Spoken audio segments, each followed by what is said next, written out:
right. Hi, everybody. Welcome. I hope you're here to draw. If you don't know, Drawing Hives brought to you by Visual Arts Passage. We are an online mentorship program that helps people develop careers as illustrators and painters and lots of different directions. Um, so anyway, check us out. I think we do a really good job with it. Proof is in the pudding. We got a bunch of great past students that are doing phenomenal in the industry. So tonight, I'm really excited about this. We got Mr. Hitchcock. Um, I love this shot because I think it says so much about cinematography and it relates to what we do as picture makers, thinking about, every frame, lighting. He was a master at it. And if you agree with Mr. Hitchcock about picture making, that's great. You don't always have to agree with everything he thinks or everything he's done, but but he was a great filmmaker. Yeah. So, going to start with from North by Northwest, Cary Grant. And really, really iconic. I mean, if you're going to go through Hollywood and you're going to think about, the masters and, great films, this is going to pop up pretty quick. Major influence. Anthony Perkins in Psycho. Mhm. We all know the story. Janet Leigh, also in Psycho. And then Mr. Jimmy Stewart. And this was probably this was his first huge success with Rear Window. And it really, really interesting storyline. And it was very different for its time. Oh, it's so good. Yes, really, really good movie. So Cool. we're going to do three poses tonight, 220 and 140-minute pose. You can pick whatever material you want to draw. You can draw them all. You can draw one. And I'm ready to go. Yeah, everybody, thanks for joining. This is going to be a fun one. I'm excited for it. We got some good reference. Please draw along. If this is your first time joining us, I'll drop a link to the chat in a second where the reference is if you haven't grabbed it already. But draw with us, please. And during the show, I encourage you to post your work. I'll set a little reminder. We'll do it every 20 minutes and 40. Um, and post it to Instagram and in the caption, do hashtag Drawing Hive 260, hashtag Drawing Hive and at Visual Arts Passage. Please put that in the caption. We're going to check it out on the show tonight. So I want to see it. I'm excited for this one. We got some great reference, and I can see people have already posted a lot of cool stuff already. So got a good night ahead of us. Hey, Timmy, Uh, I'm going to share my other camera let's and do it. I'm going to talk to maybe some people that are just getting started. Yeah. To think about doing some of this stuff and approaching. And I know Cassandra does something similar, but maybe not as obvious as what I'm about to do. But I start with my reference. First thing is this was great because I didn't have to flip it to grayscale, but I almost always work from grayscale. It's just easier for me to identify values and not confuse value with color. Um, but I want you to look at how I've divided, like I've drawn a box around the head, get the rectangle, and then I cut it in half. Here's my center line right here. Here's my center line vertically. And then I break it, and I don't even measure this. I just do this by eye. And once I get the center point, I just say, okay, well, now it's quartered. And gives me a really easy map to find things. It's not like you're gridding your whole board, but it's just getting the really basics and the proportions of how the head lays out. Then I put it pretty close to my drawing here, and I kind of transfer. I think, okay, here's my center line through the middle of the head. I've drawn the box around the outside. I'm doing this in a very obvious way for you tonight. Here's the center line here, here on the top and bottom, in the center here, the center going left and right, And then here's the quarter lines right there. And that's pretty much all I need. All I needed to start thinking about where things went. You know, it's so easy to find the relationship of the eyebrows here. And it's important. It's probably more important for me to do it on a drawing like this, head like this, because it's not straight on. It might be straight on that he's looking straight at us. The head's got a slight tilt, but it's also his forehead's coming forward a little bit. So the camera angle, there's a, you know, it's not a completely flattened version of Anthony Perkins here. So I want to think about all that stuff. And then I start finding where things go. So my ears. And then you also, the other thing too, is I also really think about angles. So if my ear's there, the ear's going to be there. Kind of follow those lines. And then you can just start filling stuff in. And it gives you what I want to get to pretty quickly is like the shape, the actual shape of the head.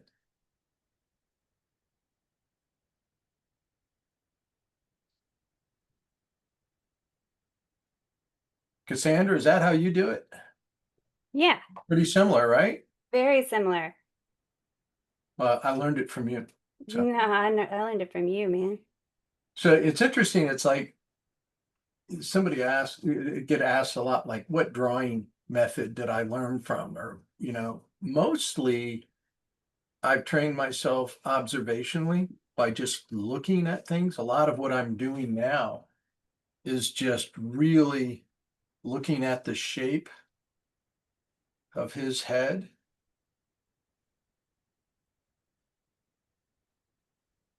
And observing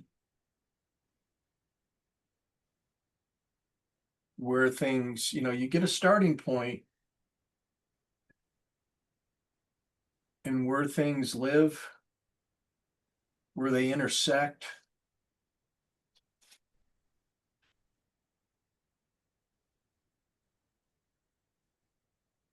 And you just keep adjusting all the way through. And again, I think most of the drawers that I'm a fan of, or the drawers I've been around the most, they're mostly observational drawers. And I like observation because it can be really, I mean, you can be whimsical, you can distort, you can do all kinds of, you can push it around based on what you're looking at. And the thing that I've looked at other drawing methods and, you know, looked at drawing books of, you know, maybe it's, again, I can't, and I'm terrible about describing them, the Riley method, or I learned how to do sight size for a period of time. I practiced that. And it's just like all mixed up. It's just, I'm taking things that I like, you know, from like a really academic approach by kind of like finding the bigger shapes and enveloping, and doing, you know, some type of beginning measuring. And then I start giving myself, you know, because one of the things we're trying to do here is likeness. And if you're doing a likeness and it doesn't look like the person, that's kind of an issue. So I try to think about the things that are going to give me the best opportunity to get a likeness. Cassandra, you want to add to any of that? No, those are all the things that I'm thinking of is I'm looking at, yeah, relationships where they line up. Like if the eyes are here, where does the nostrils fall in the face? Where do the eyes line up with the ears? And where's the chin? And those constant comparisons help me break it down to where it is so it doesn't feel as overwhelming either. But yeah, like you were saying, it's a constant adjustment, and that's what I find very comforting is it doesn't have to be perfect right from the get-go.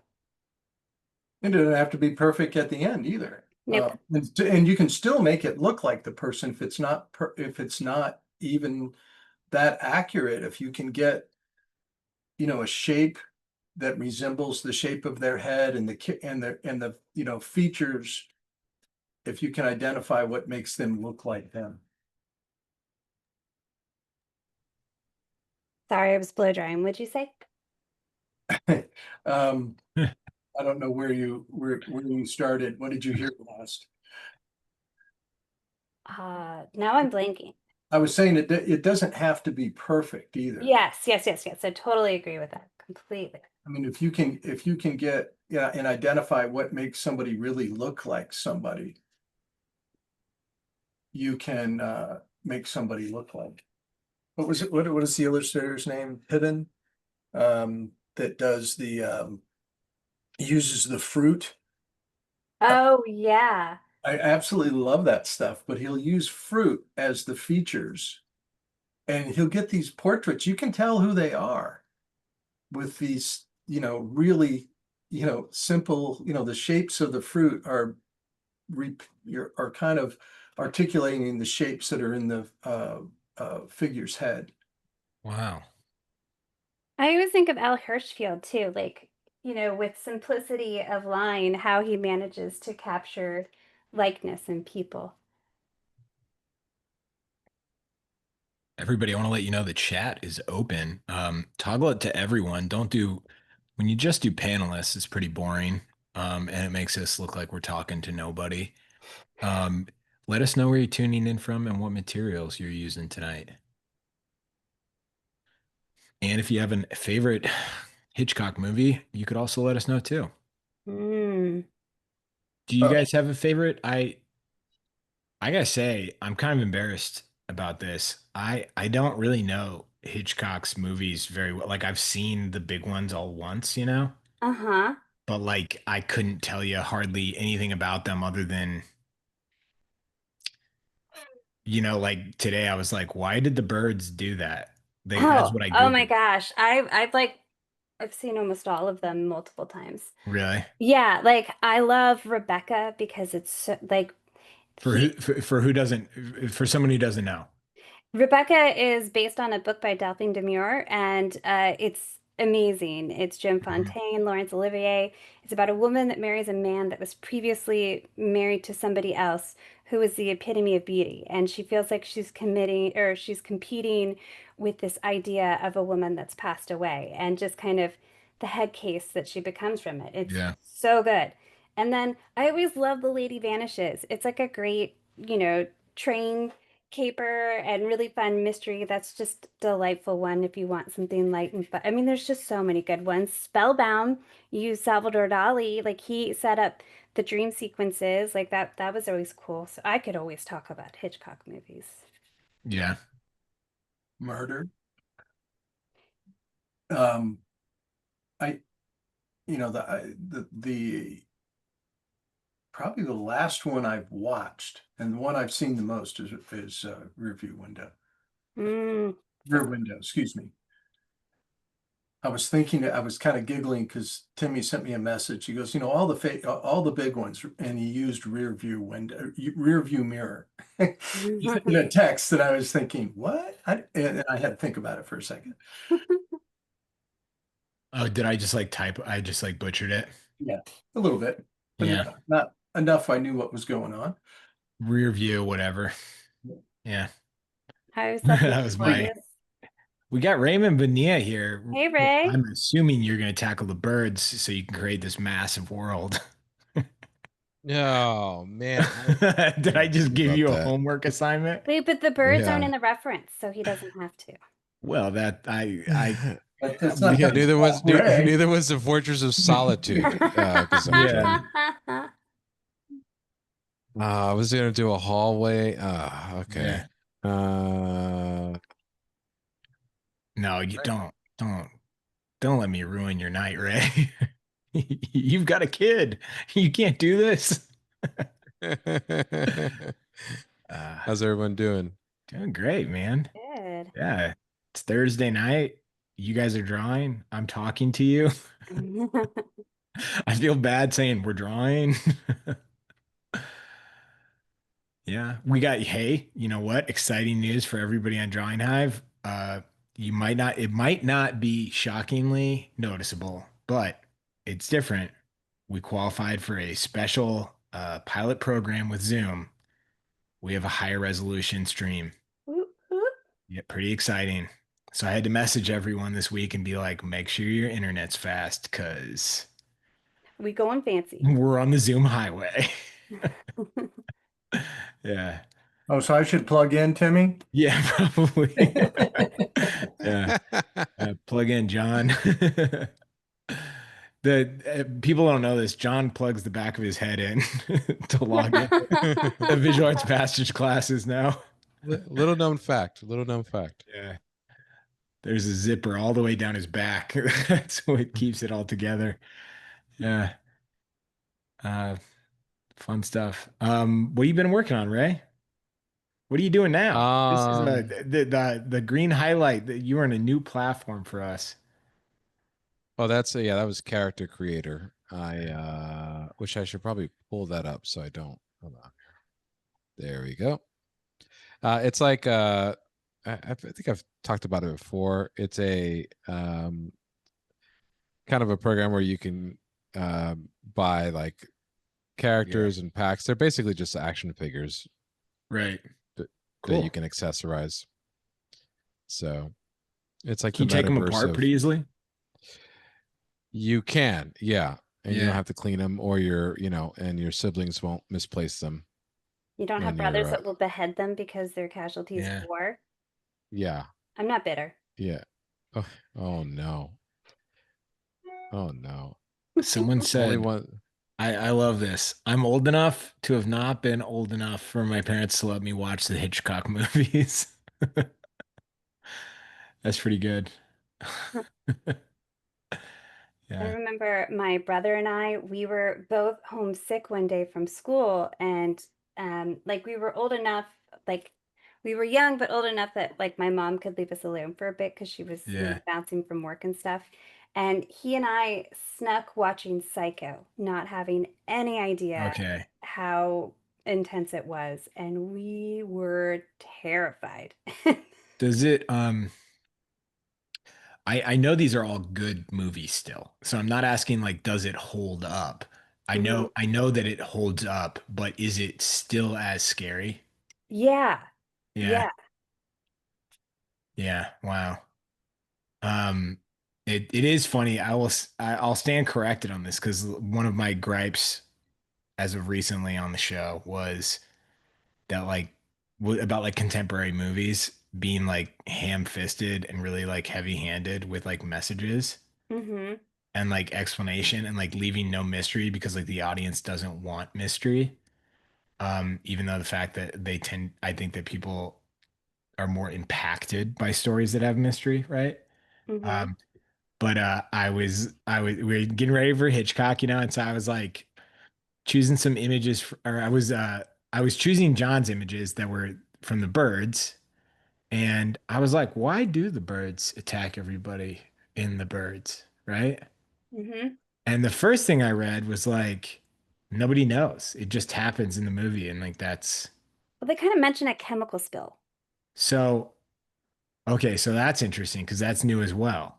Um, this is because I didn't rewatch The Bird, so I don't know. Like, right? Hmm. I was literally just doing a quick Google, and it was like total mystery. They don't know, and that's part of the beauty of the film. And then I read that the end of the movie, they're basically just like one of the characters just does like the most like ham-fisted like, and I'm not saying it's bad. I guess ham-fisted sounds negative, but really strong exposition of being like maybe they're doing it because we didn't appreciate nature. Like they very much like are going like we're this is happening because of as retribution for like the way people treated nature. I have no issue with that being the message, but it was funny that it was just like a character enters and like gives like a very like clear like and this is the moral of the story. So, and this everybody is the moral of the story, but apparently it was a chemical spill. It had nothing to do with how we treat nature. No, yeah, it was like there was this, like Yeah. it's mentioned just in passing of this chemical spill. Yeah. and then you start to see birds acting weird.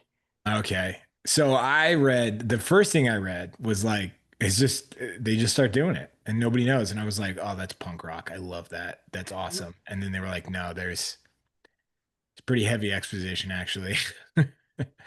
Um, but it sounds like there was a chemical spill too. There's so many things going on. So maybe it was more crazy than I thought. Anyways. There's another side of Hitchcock for people my age and just a little bit older, was he had a very successful television show too. Oh my gosh, that's a great show. Alfred Hitchcock Presents. What was that? What was it? The weekly show that always had uh always had a narrative, always had a story. Yeah. It was very, very popular. It's like they pick these short stories. I think like they did like a Ray Bradbury one. Like I don't know if you guys remember the frozen lamb chop or leg of lamb one, where this woman's husband has been murdered and they can't figure out how it was done.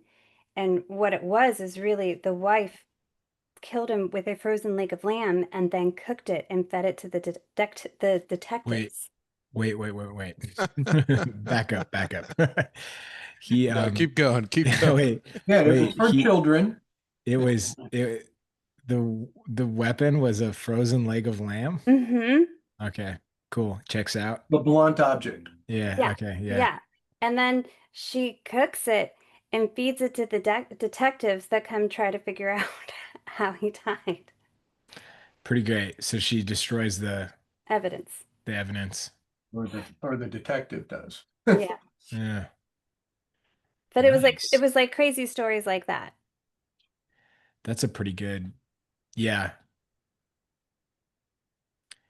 I wish I would have thought about posting the drawing at the beginning of that show, because he enters the, that real kind of slow, I'm not going to even try to explain the music, but he walks out to the audience, or walks out to present Mhm. every night in front of the audience, and he turns to the pose to the side, and he perfectly fits inside of this line drawing.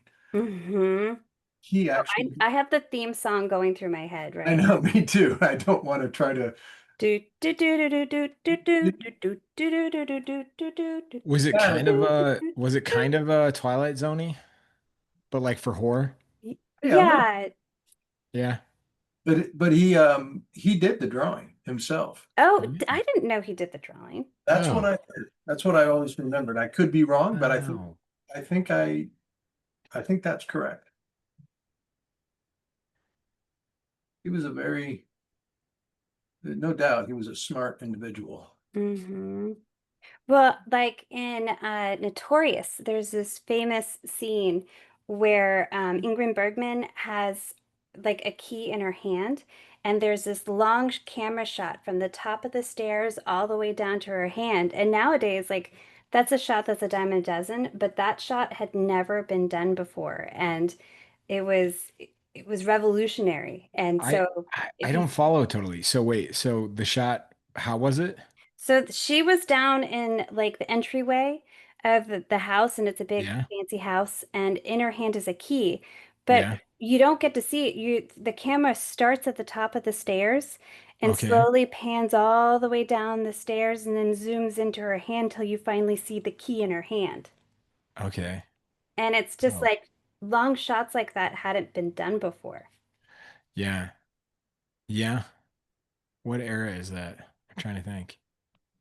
1940 Mid 60s. 50s. I was gonna say it's got to be earlier, right? They're not, it was on the television show? No, that's Oh, no, no, Notorious no. Well, movie. movies. Yeah, most of his movies were 40s through mid 60s. Okay. The Yeah, real, I got to be careful. I really am not educated on him at all. Oh, neither am I. Obviously, Yeah. I watched too much. I'm glad. Yeah. Great. I was watching The Cassandra was like, Simpsons. we started before we went live. Cassandra was like, yeah, he was also an asshole. And I was like, oh, dang, I didn't know that. I was literally like, she used better language than I just used, but I was Yeah. literally just like, ah, man. He was a total No, we film don't even have to, we genius. don't No, even no, have no. to I'm crack saying he is into a it. film Yeah. genius, but Yeah. yeah, Yeah. I'll preface it No. with he Yeah. was renowned for not being a great guy. Yeah, no, we don't even have to get into it. I was just like, oh, wow, that's how little I know about the Hitchcock legacy. Is I was like, sounds like a great drawing of night, which you know. Um, I mean, I don't know. It harkens back to an era of cinema that I think is it's still alive, but is more and more rare, or it feels more rare, where there's like really thoughtful visual storytelling. And like the best example I can think of it, and I think there are some filmmakers who still do it. One, Jordan Peele. Jordan Peele Yeah, I was does it thinking with Jordan Peele. every movie. He's amazing at doing this. But a good example that I was thinking of that I just learned about is a movie that I think is like one of Martin Scorsese's more like underrated movies is The Departed, right? Hmm. And in the film, he features X's very often and like all sorts of like shadows, like it can be light, it could be like a stamp on like a an ID, but there are X's throughout the movie, like just the physical appearance of an X. And when it occurs, it means that character is going to die. Okay. And he pulled it from the 1930s film Scarface, Mm. right?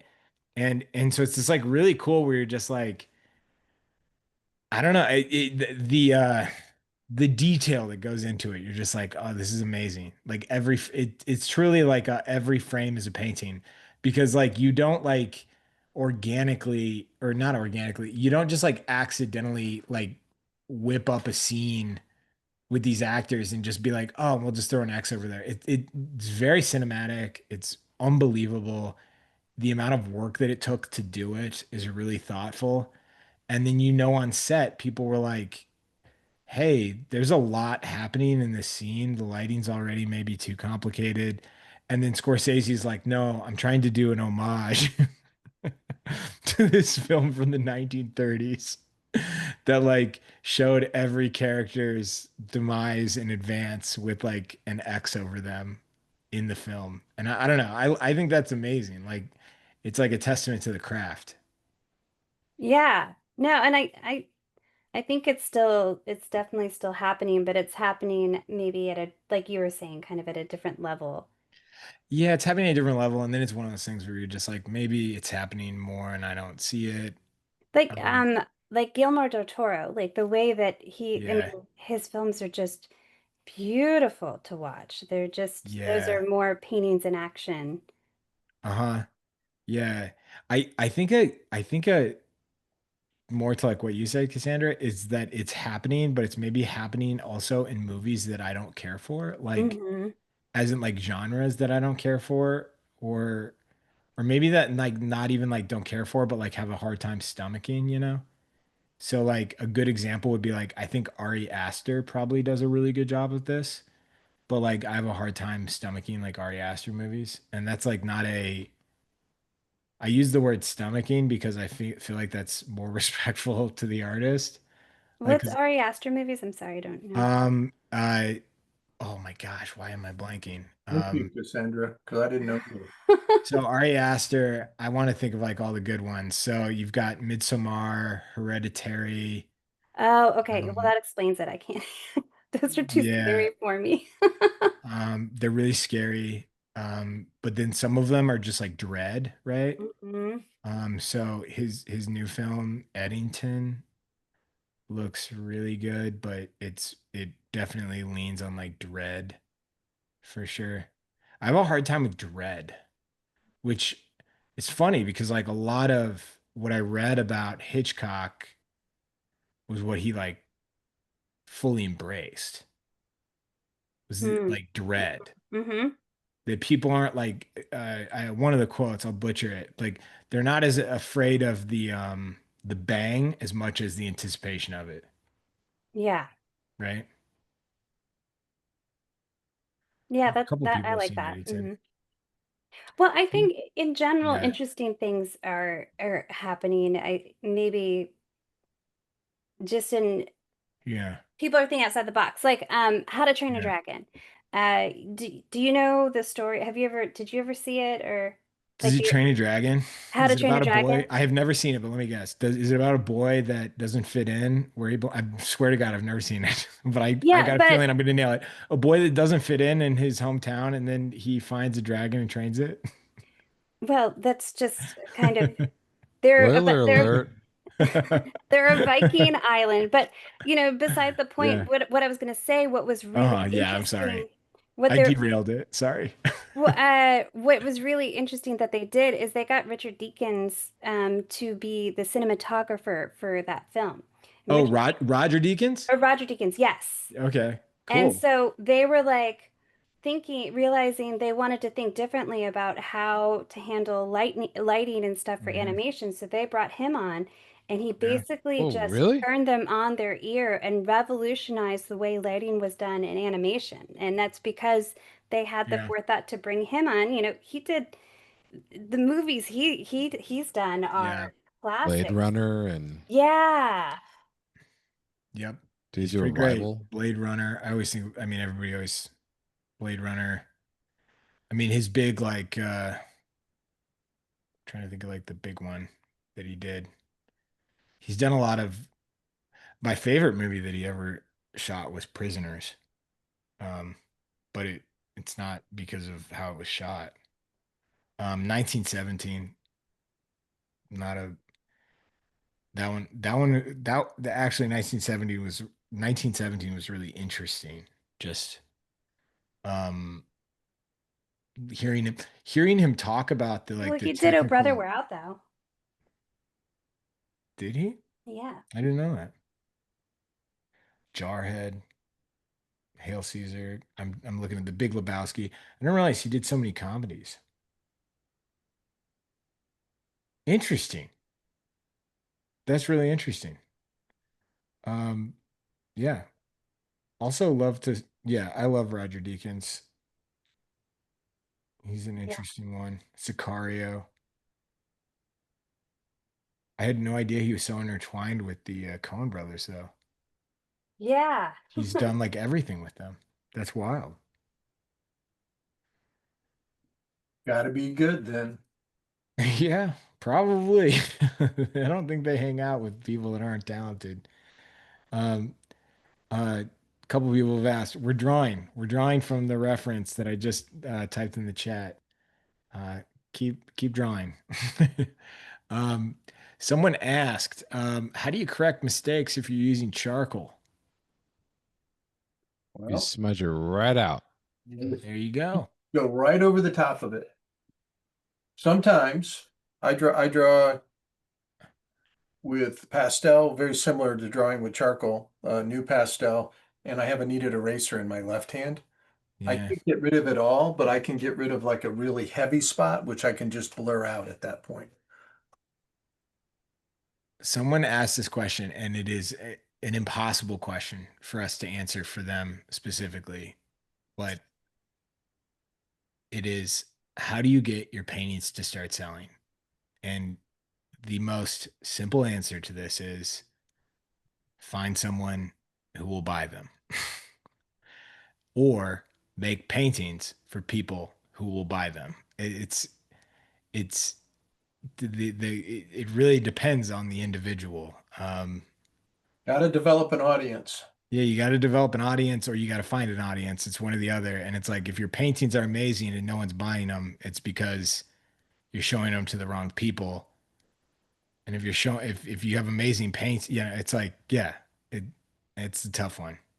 Well, actually, I got a really good answer to that, Timmy. Let's hear it, John. Come into our fine arts program because somehow Yeah. myself and Raymond and Cassandra have figured out how to do that. Yeah. That's a major. So for those of you who don't know, tonight's sponsored by Visual Arts Passage. It's always sponsored by Visual Arts Passage. We have no other sponsors. We have no other sponsors.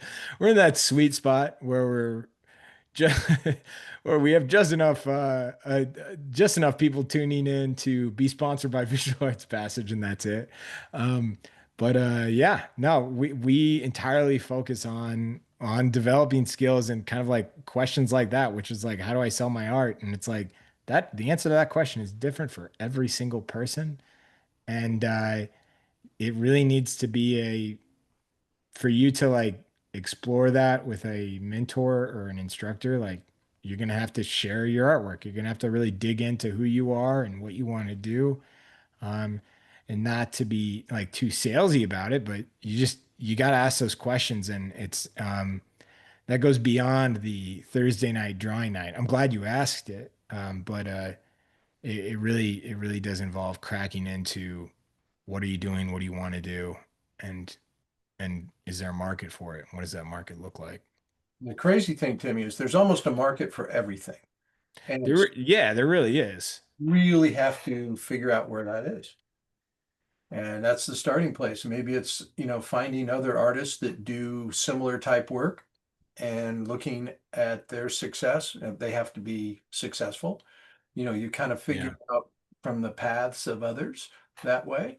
But doing like market research, think of your body of work as a painter or your portfolio as an illustrator is like a job interview. And you're like, how do I make this work? How do I find somebody that wants this or that needs this? Needs as an illustrator, wants as a painter. Ray, Yeah. add to that, Ray or Cassandra. Well, Ray I and think Uh, Cassandra. it's such a oh, hey, Adam. It's such a broad question, especially when we're not sure what kind of art you're creating, because Yeah. it's a market-based thing. I sell predominantly through galleries, and I've been able to find the right galleries that are interested in selling the art that I make. Like it could be there's a lot of success in doing art fairs and selling through online through your own shop. Like it's just very dependent upon like how you like to market your art, what kind of art you're making, and just figuring out where it belongs. Yeah. And also like making concessions, right? On like what is there the good art and art that sells are not the same thing necessarily, right?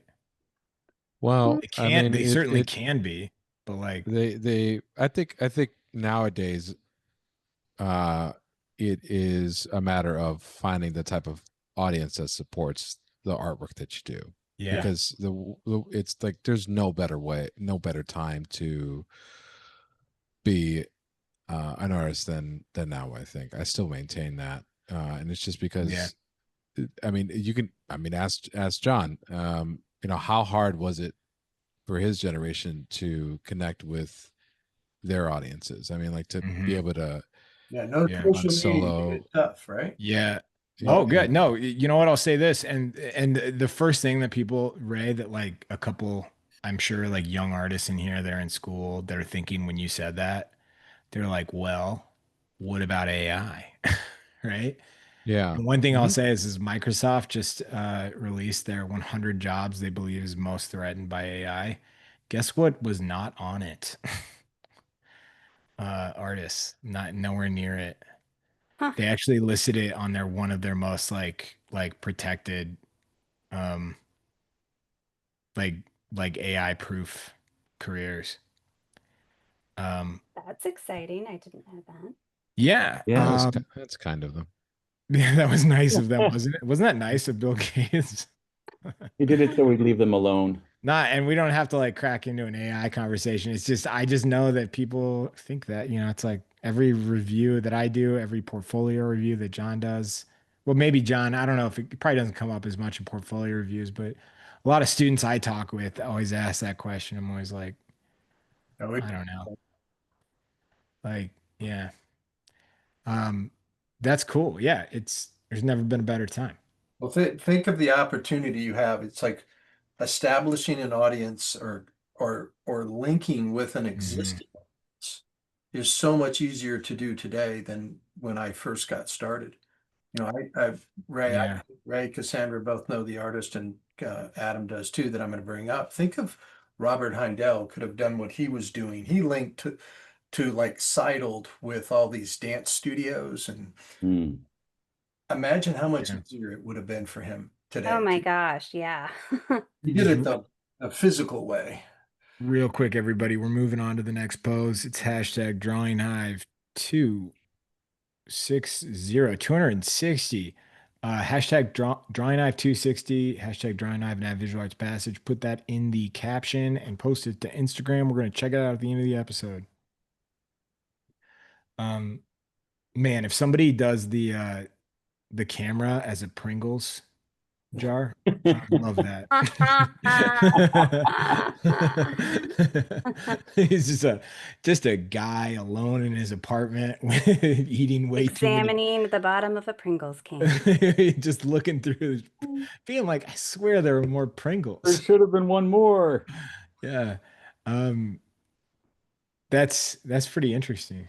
Uh, Aside from my Pringles comment. Well, there's Like, such a great yeah, ability to understand now what kind of art different galleries show, which allows you yeah, to figure out whether or not they're worth pursuing. I think because of all visibility online, before I had no clue unless I would walk into them and see what they're showing to be able to see what yeah. kind of artists they showed and what art they focus on, or even just reading what they're about and they tell you. Mhm. Someone asked on this line. I mean, yeah, well, before I even go into that question, I mean, I think it's interesting. You get to tap into so much more information. I mean, like John, like if you went to like a coffee shop when you were like a young artist and you saw like somebody like drawing, what like were you not like, oh my God, you were doing that thing too? Like, was there not like a special or I mean, like it feels like it would be more special. Like it would be like, oh my God, like where else do I see art? Like if you're not in an art school, like it, it would be it would be special to see somebody to like tap into a community, you know? Yeah, I agree with that. I used to always I, a lot of times when I was traveling, I was like putting portfolio stuff together, like working like Yeah, with my laptop. And this was later on, but people would ask me questions all the time. It's like, what what is that? What do yeah, you try to explain to them? Well, this is what I do. This is, yeah, these images for magazines mostly at the time. And uh in their interpretation, it's like, oh, I've never considered where those things came from.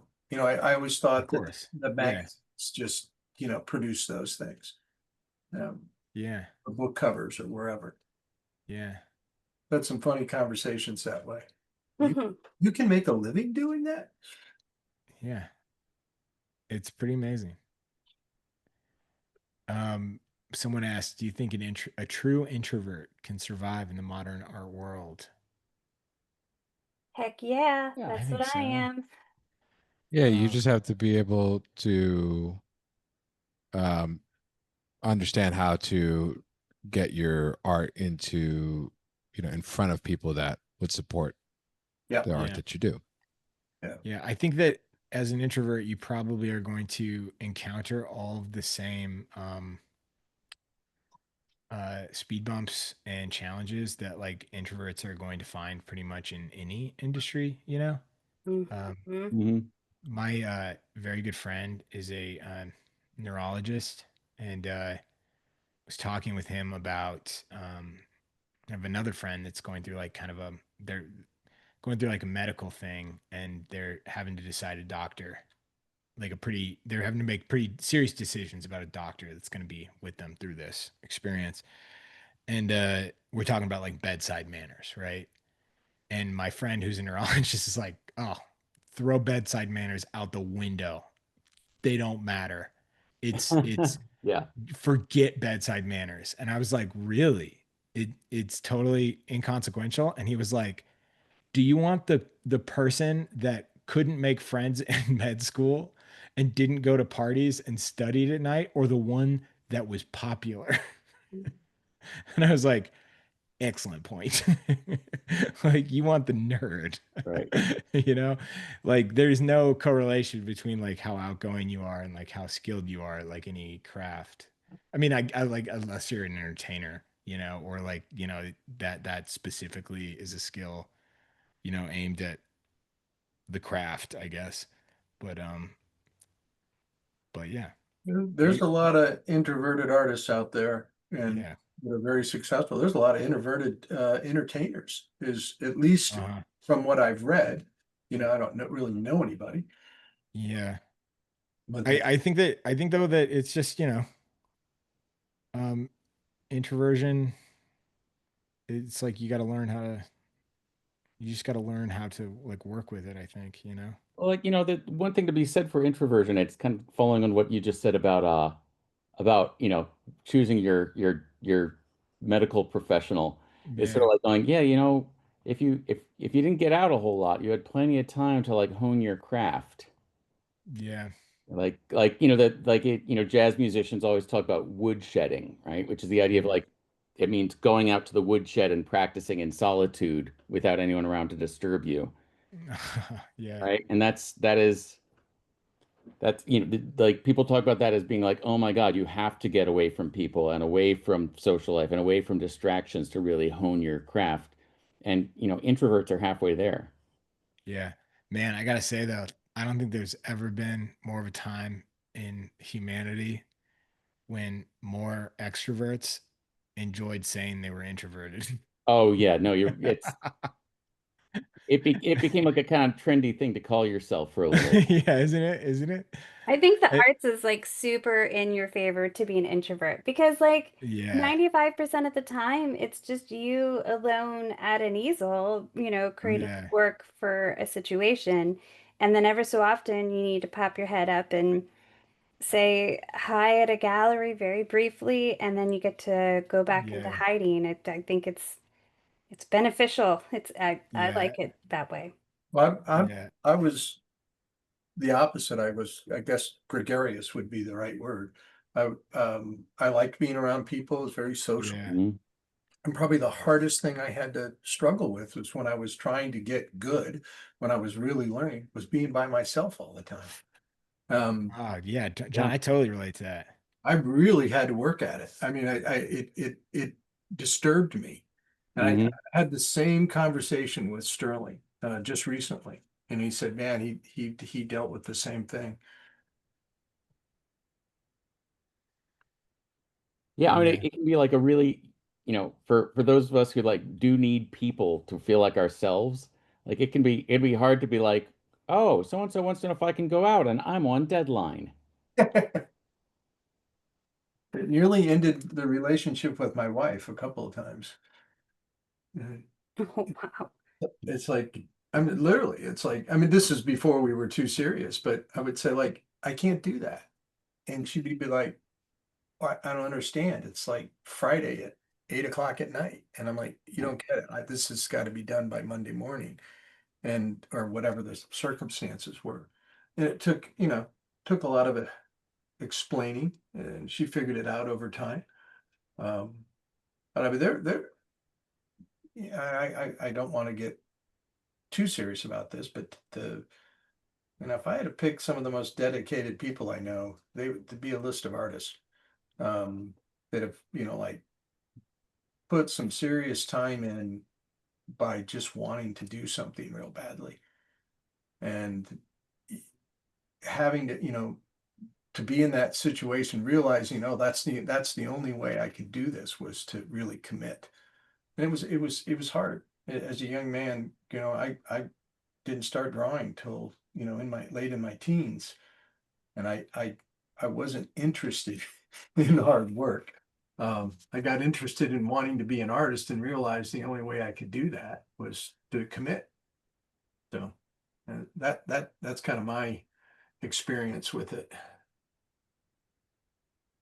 Yeah, I think that extroverts have just as much of, well, I don't know.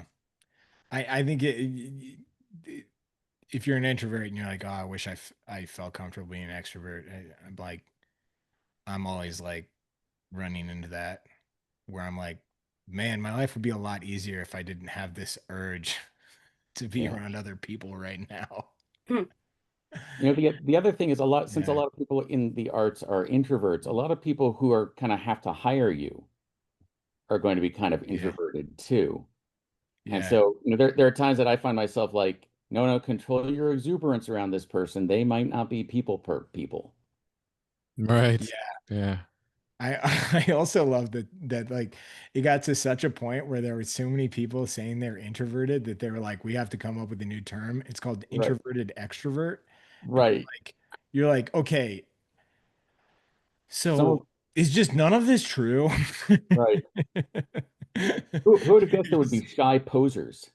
Yeah. You're just like, wait, are introverted extroverts just are those just influencers? Is that Yeah. are I, I, just I, in are my those head, just TikTok influencers? I have this recurring conversation in my head that's like, so you know how like, if you tell someone like what town you're from, they'll always be like, "Oh my goodness, do you know so and so?" Right? And as an artist, I keep thinking of like, "Oh my goodness, you're a hermit? I have a cousin who's a hermit. Maybe you know each other." Yeah. Yeah. It is, you know what? It's kind of tough because like I get it whenever you meet. I mean, it's funny like if you live in Kansas City and another person lives in Kansas City, it makes sense that they'll be like, "Hey, so and so lives here." But then you're like, at what point do you stop? At what size city do you stop doing that? Or like what size community or whatever? My answer is to say never, because the other day I was in New York City to go to like an FIT like MFA Uh-huh. show, and I was walking down 7th Avenue, and I only had 2 blocks to walk between the train station and FIT, Yeah. and I ran into my cousin from Chicago. What? There you Yeah, go. and her son. And then as I was talking to her, someone else who I haven't seen in 5 years patted me on the shoulder and said, "So this is what I have to do to run into you these days, huh?" Oh wow. So I don't you know, I maybe it always feels like an absurd question when people go, "No, why would I know that person?" But then They may. I once got They I might. apparently I know 2 people in the country of Greece, and completely unbeknownst to me, they became like I knew them 15 years apart from each other, and they're like best friends now because they Weird. met in a pottery class. And then they went to take like one of them was a student of mine, one of them was a classmate of mine.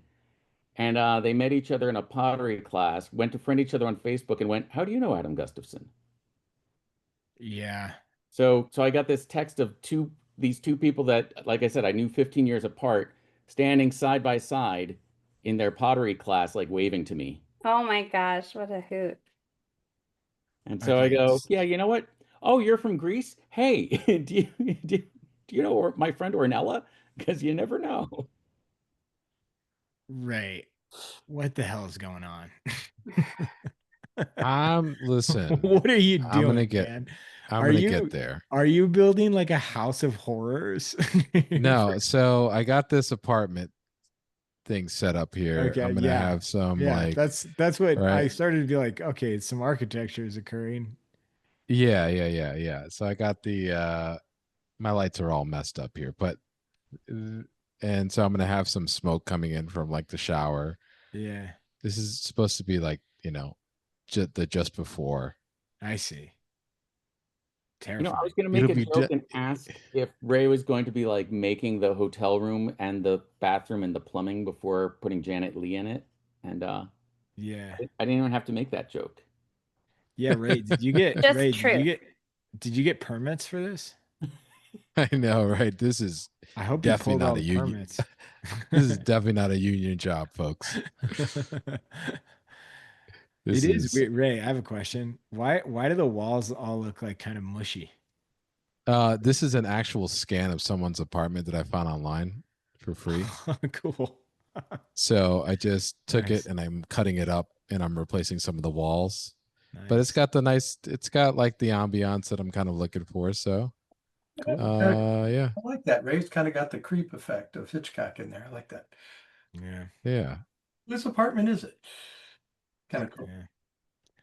That is, yeah. Like Ray got to It'd be actually cool. cyberstalk someone to make this. This is amazing. Right. Yeah. I'll Feels on Well, clarify point this for that. was all Hitchcock, free right? online. This It's a was all good free creepy online. effect. I didn't mean, I meant like creepy horror effect. Yeah. I Interesting. I just want to set the record straight. It's from Sketchfab, so anybody can go get it. Man, a crazy person uploaded this 3D scan of their apartment on the internet. Yeah, it's like, here's my apartment. Okay. Do whatever you All want right. with it. Yeah. Do whatever you want.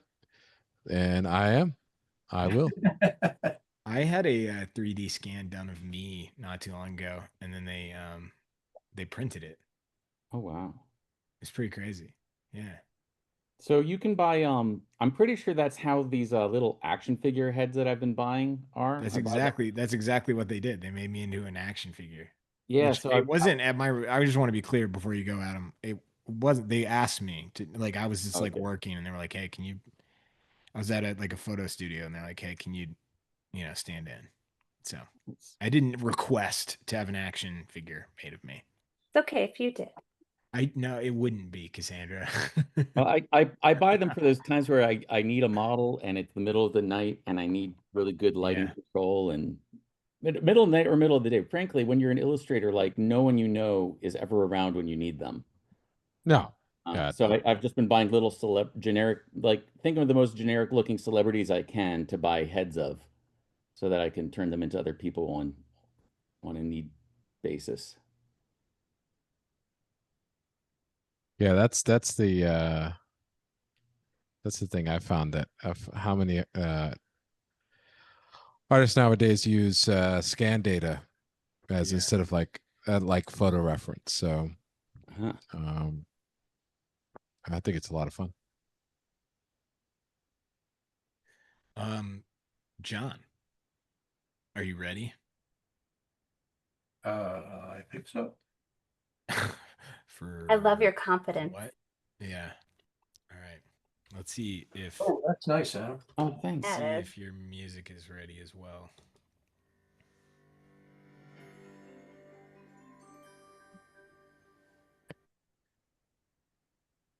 Okay. Let's see if let me stumble through this. This is kind of some factual stuff and somebody that I've talked about. I think it was January, but I thought this guy would be good to bring back for tonight. Hmm. Ooh. That is the influence of the hotel, of the Bates Hotel, of what Hitchcock was thinking about on their set design, which I think is really interesting. And there's a lot of correlation, a lot of back and forth of similarity between the two artists. And so not only did uh, Hitchcock designed uh, the model of the Bates Hotel after a Hopper painting, think of the rear window, the Hopper paintings of kind of a voyeuristic look at an individual in a window. Hmm. This was a major influence on Hitchcock. Huh. And both artists, this is an interesting line. Both artists explored the loneliness that results from modernization. And you could definitely see it in, here's the Nighthawks and in Hopper's paintings.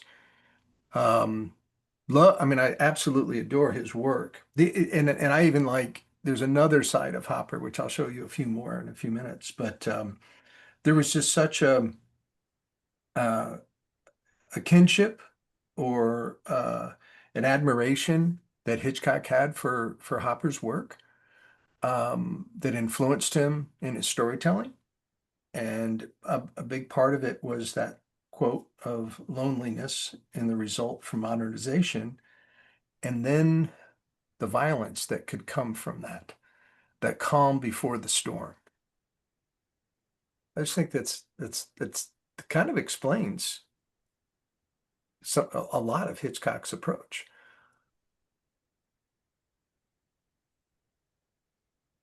If you don't know Hopper's work, I'm not going to show a huge amount of it because I've done it before, but there is a really strong and emotional content to this work, especially if you see it in person. Beautifully done, great painter. But, you know, what is he saying about these people?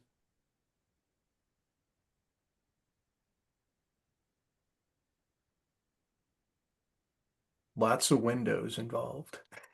Lots Yeah. uh, maybe looking at something you're not supposed to be looking at.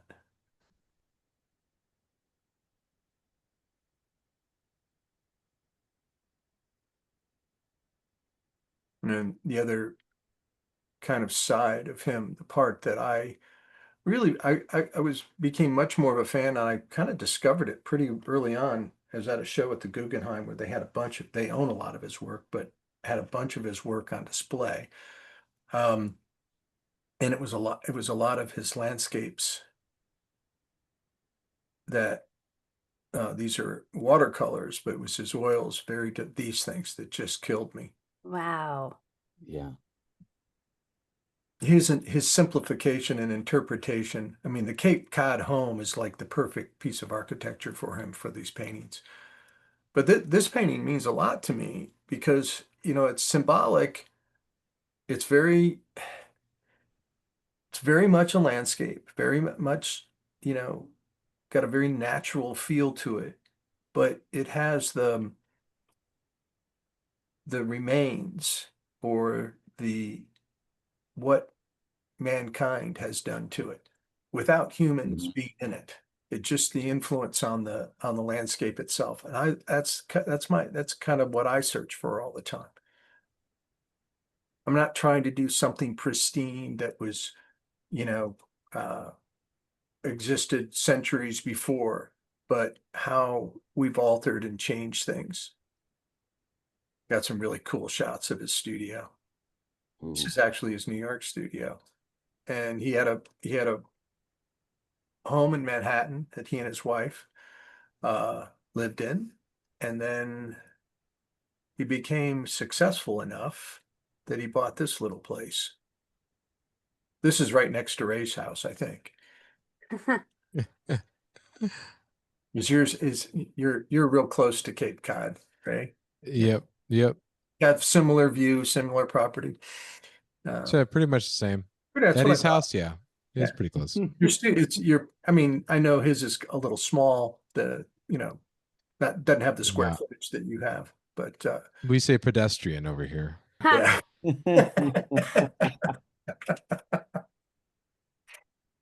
But think of, I mean, just think of that view. Why, and you're thinking about your painting landscape, and that's what you have to look out the window. Wow. Yeah. Anyway, I thought that it would just be a fun little tie-in tonight.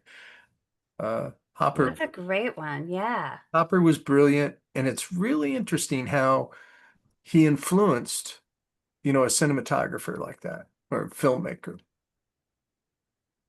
Anyway, that's my talk. It's a good one. Thank you, John. Yeah. I didn't Thanks, realize John. Hopper was such a huge influence.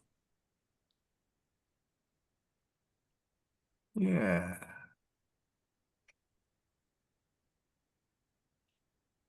Okay, I'm not sharing anymore, right? I'm looking at Adam. Correct. All right, Adam. Thought I'd Good try the job, Adam. screaming one. Screams are tough. Yeah. You nailed it. Well, I people make this face when I approach them a lot. Something you regularly see. Yes. It reminds me when I first met Denise and said hi.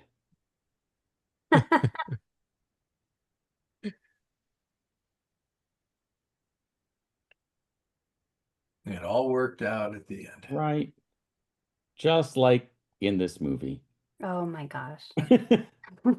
That's actually one of the things I like about Hitchcock movies too, is that like they start off so well as a completely different, like when I should say not that they do, but when they start off as such a good version of a completely different kind of movie, And like The Birds is almost a really delightful rom-com until the first bird attack. Mm-hmm. Like it's almost like an opposites attract, like Hallmark Christmas movie. Yeah, like it's got a good meet cute. Yeah. Yeah, Psycho kind of goes off the rails pretty quick Pretty Right. quick. when she But absconds with the $40,000 of her boss's money right. and decides to leave town. Right. But that at least makes you think you're going to be watching a heist movie. Yeah. Like going, oh, she's actually Yeah, this is a cops and robbers thing, right? right. And all of a sudden now. And he's like, nope, we're going to murder the robber. And Yeah, there's some karma going on there for sure. Oof.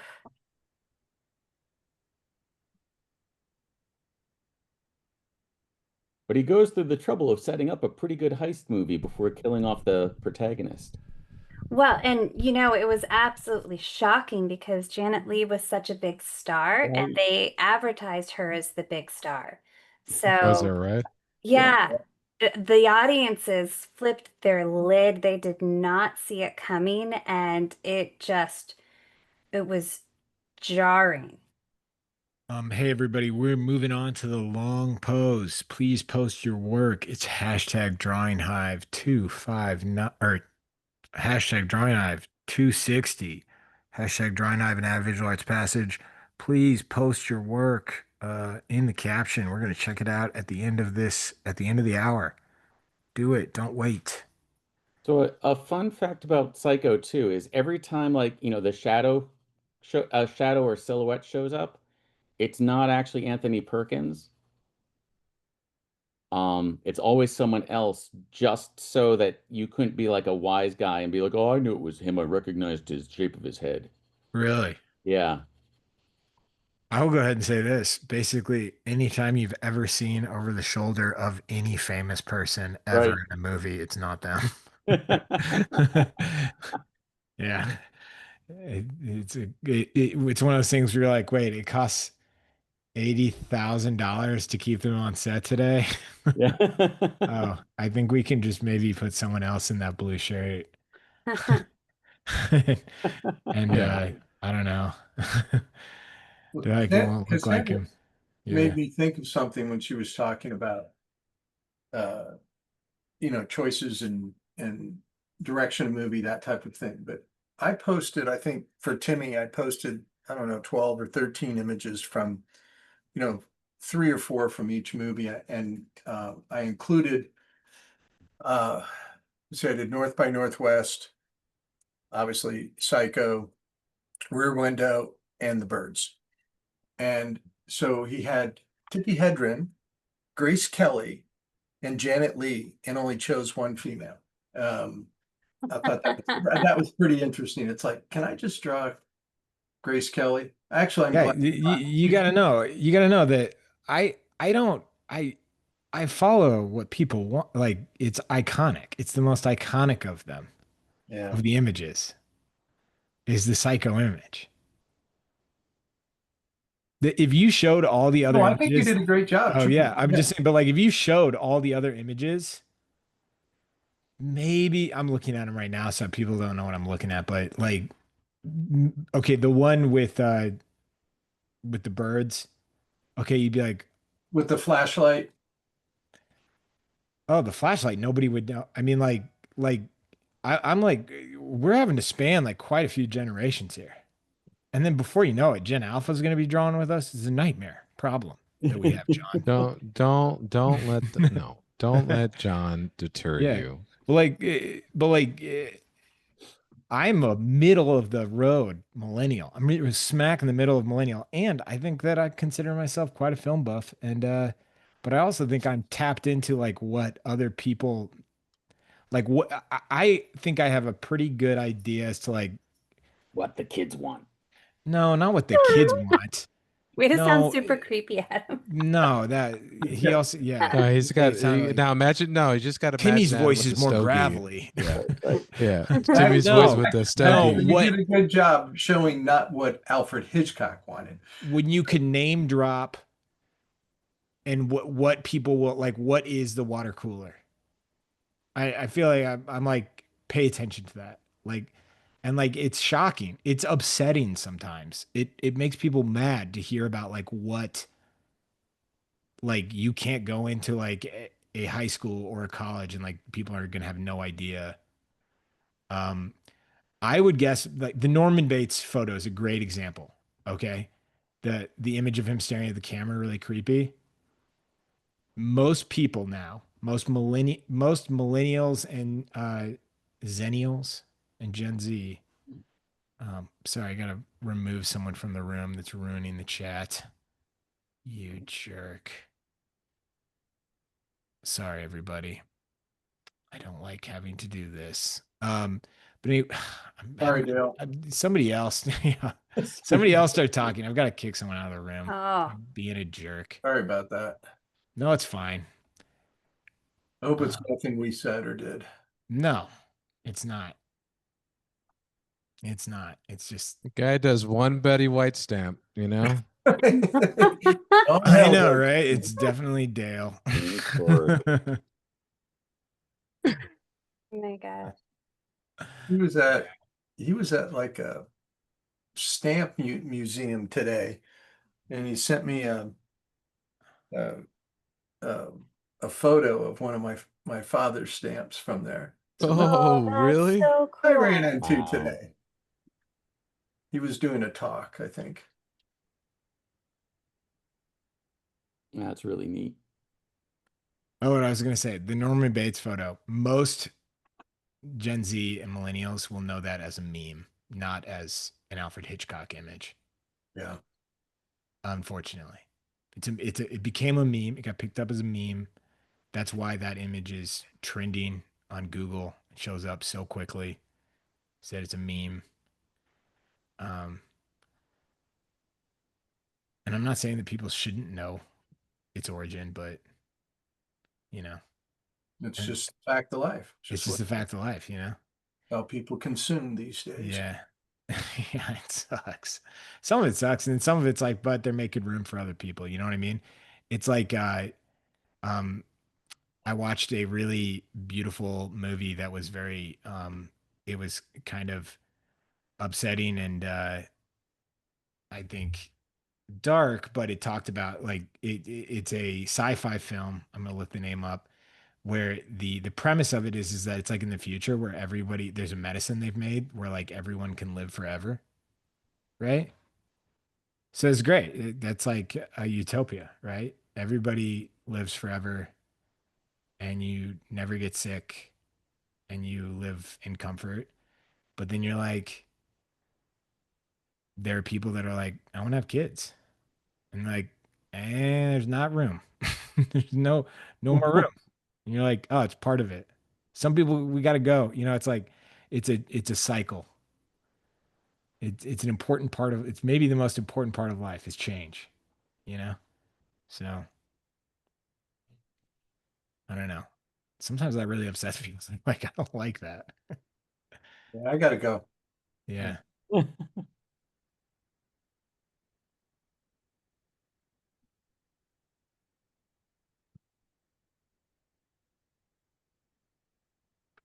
Yeah. Timmy, you being a film buff, I might really show that I'm not though.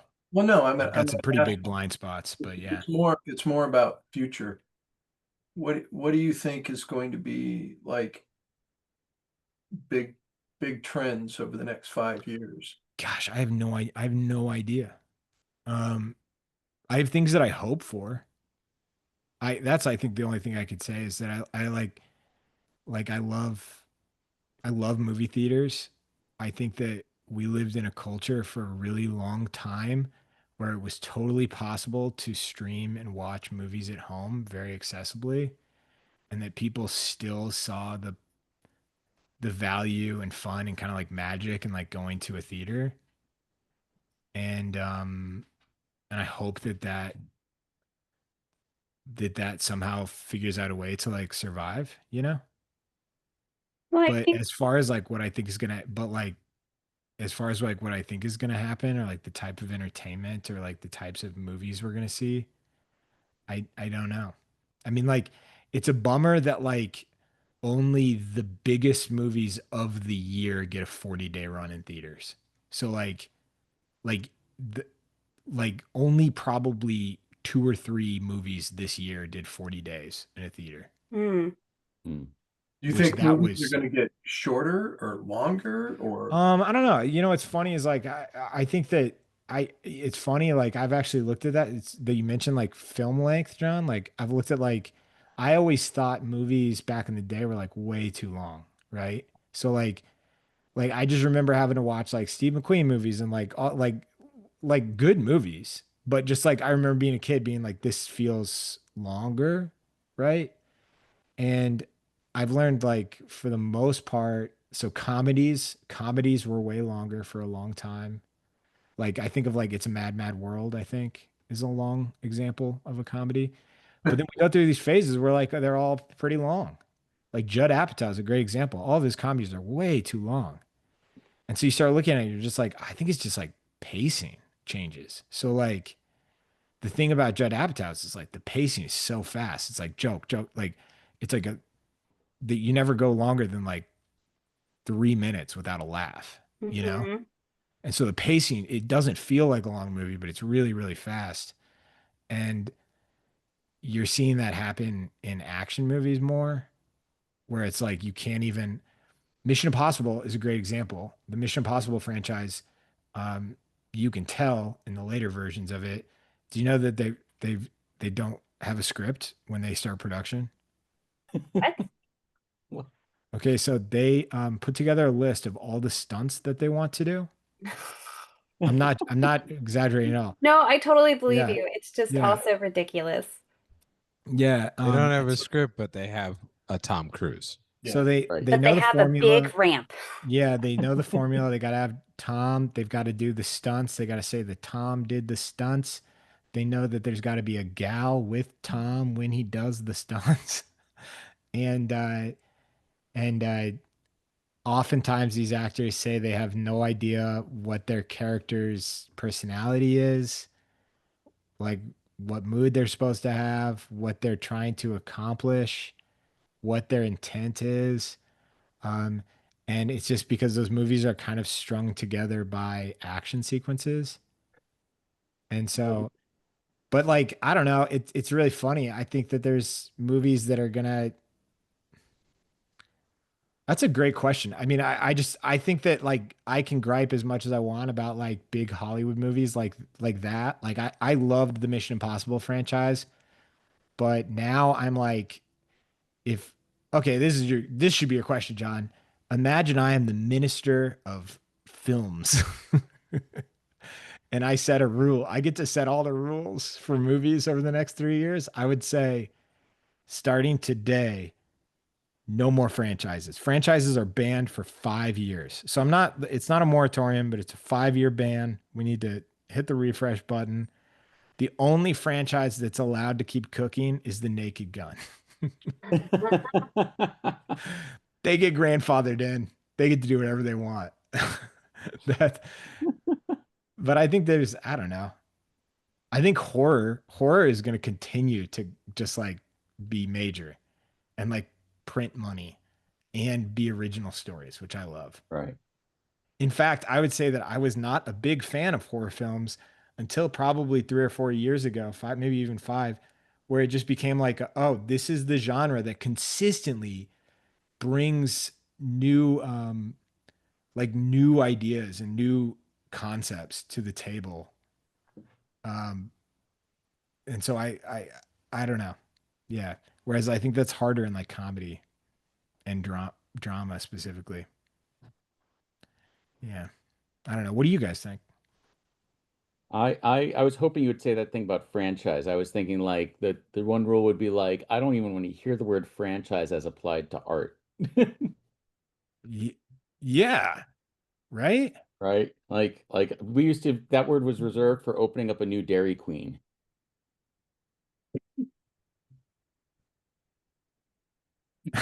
Franchising. Yeah. Yeah. It's yeah. I don't know. I can go down a real rabbit hole, and I'd rather like, Yeah, no, I keep saying to my family, like every time another commercial comes on for something new that's coming out, I'm going like, in a film studies class in the future, they're gonna pretty much like skip over this decade and the previous decade to go, all right, so nothing new happened there. They had new effects for it, so they decided to just redo everything that they did before. And they're on their fourth Superman, and you know,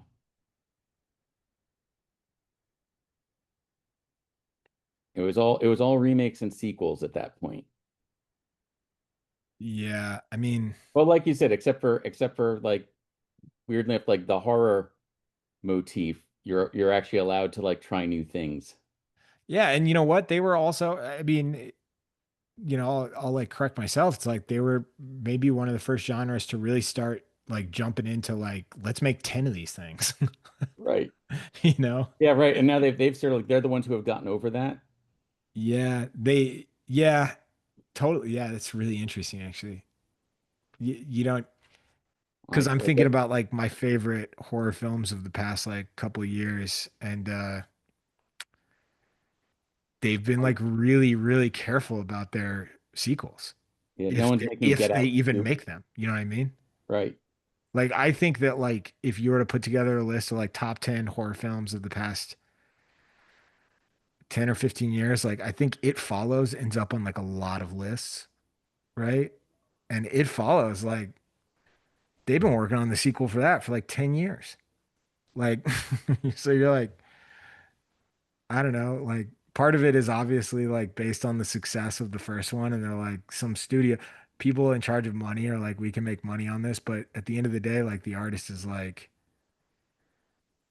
all right, like let's just make a great movie. The first sign that I had of this was the True Detective franchise, where they where they Right. made maybe the best season of television ever. And then they were like, Uh-oh. HBO was like, let's rush the artists, let's rush them, and then let's force them into a franchise. And now I think HBO is finally like, so we're gonna go back to Matthew McConaughey. You know this? The next season is just supposed to be them, apparently. I did like Jodie Foster though in it. Oh, that one was brutal. That was brutal. They were like, hey, how about for this? They departed from the reality. They were like, how about in this season of True Detective, ghosts solve the crime? Sorry, I can't help it. I was just bummed. It was that's where you get into like fan service of like departing from when you get into a franchise, that's the trouble you get into, right? Right. Really, you tell a great story, but like maybe the fans don't like it because it departs from. Does that make sense, Cassandra? Like, Oh yeah, yeah, yeah. you know what Sorry, I I'm mean? focusing on a hairline. Okay. I don't know. Does anybody have It's like a not just franchise they heard loved enough. that just, sorry, Ray, go ahead. No, go ahead. Go ahead. I was gonna say, does anybody have a franchise that they like loved that never either never came to be or maybe got kind of ruined by the follow-up? Um, Not so franchise is the wrong word, but just like piece of art that you were just like, all right. I'm so hyped for Been the there's sequel. been no Indiana Jones movie that's been close to Raiders of the Lost Ark. Oh Last yeah. Crusaders. Yeah, it That's a still very wasn't old. Raiders of the Lost Ark though. I love Crusaders. The My last wait, obvious one is Deadwood. you mean Last Crusade, Yeah, Cassandra? yeah. Okay. That's the third one.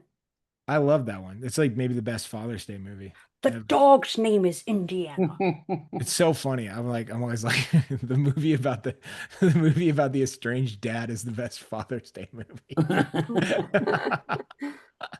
But yeah, yeah. Indy. He names his kid. That's where you learn about his name. He's named after his dog. He already took his dog's name. Classic Tim Trayvon move. Name his kid after a dog. He didn't name his kid after a dog. That's the name he took on Yeah, himself. right. He took the dog's name as his nickname because he was named after his father, who keeps calling him Junior. Yeah. Oh, Yeah. So he's like the dog had a Junior? cool he Oh, thought that his own dog had a cooler name than him, so he took his dog's name on. yeah. Okay, that makes sense. Yeah, yeah. I've got a nephew that in about 3 or 4 years we're going to be introducing him to the Indiana Jones franchise, and as well as the probably Terminator 2, and eventually you're going to hit a wall where they get excited about these movies, right? And they're going to say, "I want to watch another one. Is there another one?" And I'm going to say, "Nope, that was all of them." Right. That was, yeah, the Indiana Jones franchise ends with Cassandra. I'm going to include Raiders of the Lost Ark for sure. You mean Last Crusade? Last Crusade, whatever. Yeah, yeah, Yeah. it's so good. Then you discover the man who would be king, and you're like, oh, I get it, Yeah. A movie that never had a sequel that deserved one. Did you guys ever see District 9? No, Yep. I always heard about it. Oh my God. It was great. District 9 is one of my favorite sci-fis ever. Now, And That's great.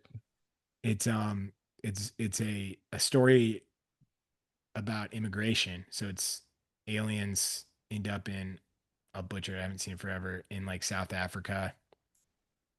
And they're trapped. So the aliens have they're kind of like castaway. So they didn't mean to be here Mm. and they're stuck. And so they've become, it takes place like 10 years after their arrival. And they're, it's very much like an immigration story. Hmm. And it's really thoughtfully made, and it ends on a total cliffhanger. Never, never made it into never got a sequel. now wasn't John Travolta planning on making Battlefield Earth a franchise? Second Yep. best sci-fi ever. Because I think he wanted to make that movie for so long as like a personal Yeah. thank you to L. Ron Hubbard. That by the Really? time he could get it financed, he had to Mm-hmm. change which character he was in it. The Yeah, Like he, funniest, yeah. like he aged out of yeah, one character and had to be another one. really. But that was supposed to be his that was his you know, his Indiana Jones. His I can't wait until this comes out so I can start making the sequel. Wow. Can you imagine being a movie star and every time they send you dailies or any artwork promoting the film, you're like, more forehead. Right. More a balding man, John Travolta. And he was like, so he's a man very aware of, Yeah. receding hairline. And he was like, no, more forehead. Ooh, Yeah. what about Die Hard? I feel like you kind of peak with one. What? What are you talking about, Cassandra? Yeah. Big L take. We have a lot of unhinged opinions today on the Hive. Really? Okay. I have to go in and say it. Ray, I haven't even gotten into my gripe of the week yet. I think Die Hard mean, 3 is fantastic. Yeah. Man, You Cassandra, think Die Hard's that's a one-hit wonder? Yeah. You're like, yeah, I'm gonna die on this hill. Yeah. I'll go for it. You know what, Cassandra? I Read the appreciate it. room, Cassandra. I Read- love that you are sticking to your guns, and I respect it. I respect it. And Even if I you think your honestly gun's think that misfired.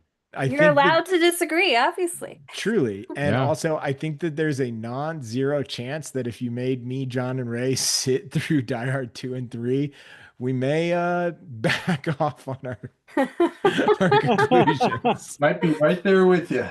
Yeah, it's very possible. yeah, Yeah. I very remember possible. seeing Die Hard 3. It was, honestly, 2 or 3 I saw at a drive-in, and even being at a drive-in didn't make me enjoy it more. Because it just felt silly, which I know in retrospect that's what we're supposed to like about it. But it was like mean and silly at the same time. Yeah. Was that Samuel L. Jackson? Was that 3? Yep. Yeah. Okay. Oh Yeah. no, the best part of 3, right? No, where I saw 3 was I saw it on channel 11, like basic, TV. And that Yeah. was in the days where they would redo all the curse words. Oh, Yeah, man. yeah, Yeah, that And classic. so that. That's how I saw it. Samuel L. Jackson keeps calling Bruce Willis a dumb melon farmer. Nice. And now that's what my brothers and my friends, we all call each other that. Like, Okay, it does. It like, would up it in my book if that's what I was quoting all the time because yeah, I forgot about that. That is the switching of the words was amazing. yeah, so And it was also that actually made like Die Hard 3 better. Yeah, that would make it better. Yeah. it was. They also edited out like the grotesque death scenes. So it's like a probably 45 minutes shorter than it actually Right. is. You know. But it gave us, now when Father's Day comes up, my friends are all like, "Hey, happy Melon Farmers Day, buddy."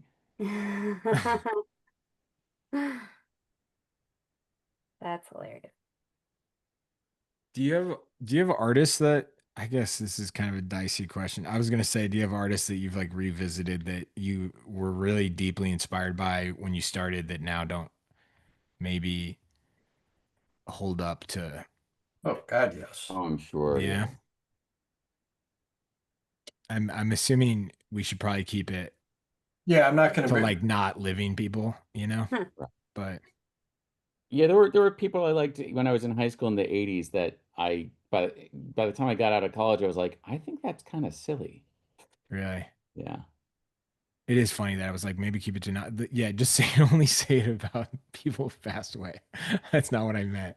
I meant maybe we just shouldn't say names, but yeah, Well, I think that's a common yeah, trait that people's taste yeah. grow change. Uh-huh. Mostly it's the other way. It's people I didn't appreciate that Mhm. I do appreciate now. Yeah. Yeah, that is what most of mine were, which is why I thought Tina's Really? question was kind of interesting because I have many more people that I didn't appreciate at first that suddenly it's like I looked at them and it was like I was seeing them for the first time as a new person. Versus the ones that I was like, oh yeah, I used to own that poster. I have actually a very recent one, just because I just went through and looked a lot of their work, and I was never a Salvador Dali fan. I am now. Hmm. Hmm. What I what just, what won you over? I just didn't understand it. At the beginning, I was not, well, number one, he just was magnificently facilitated. And you have to look at a lot of his work to realize the depth of his facilitation. And it was amazingly creative. And I love the fact that he kind of went through art history and developed an understanding for like different schools of making work. And he really was magnificent. I think so anyway. I did it Yeah. for a long time. Yeah, I think he's very good. I think he also had enough ego for himself that I don't need to tell him he's very good. Yeah. Well, I was gonna say when John said he started to like him, I was like, was it because you found out about it? You found out about the artist, not the art, and you're like, oh, I like this guy. This guy's cooking. That ego. Oh my gosh, the ego is bananas. Yeah. but you wonder how much of that was real, how much, because he was a real showman. And I think anybody that really is committed to being an Huh. artist that's serious about it, they understand that there's lots of other great artists out there and lots of uh, they're not the only ones. And I think that there's quite a few artists that have kind of portrayed themselves as just being, oh, I'm the best artist that ever lived. And Yeah. I don't think there is such a thing. Yeah, I think there's a Salvador Dali quote that's something along the lines of surrealism begins and ends with me. Oh yeah, definitely. Yeah. So John, you think he's almost more like the WWE of art history, like self-promotion? I Yeah. mean, genuinely, I do you think think he so? was such a showman. Yeah. Huh. Man, I mean, I do believe that exists. in the arts and like you said, like the art. When I say the arts, I'm including wrestling, Adam. Oh, good. But I can only dream of a scenario when after I'm gone, someone's like, Timmy was a real asshole. And then someone else was like, did you know it was actually all a performance? Did you know he was actually incredibly just talented and kind, but he felt forced? he felt forced by the media to be a jerk. They forced him to MC these weird drawing sessions, and he really had to set himself For apart from all years. those other Yeah. egos. Forced by the algorithm to behave the way he did. It's a shame he succumbed. He had to hang out with illustrators. It had happened to anybody.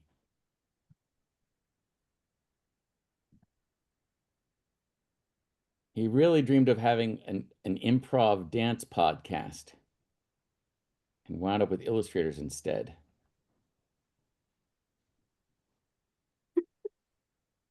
Keep going, Adam. I'm enjoying this. Yeah.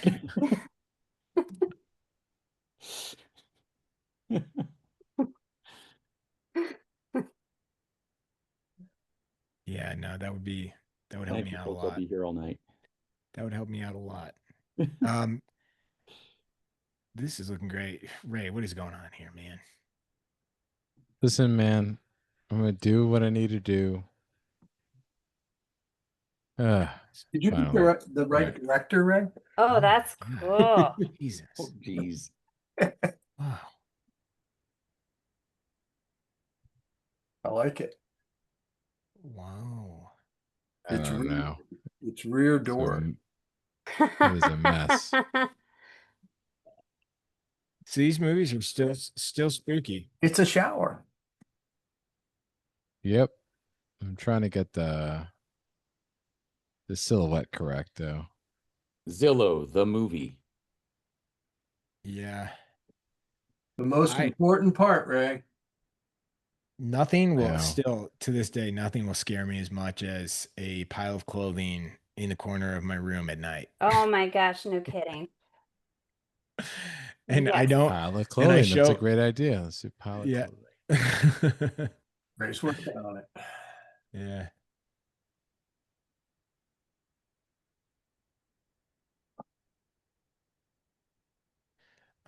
Boom. There you go.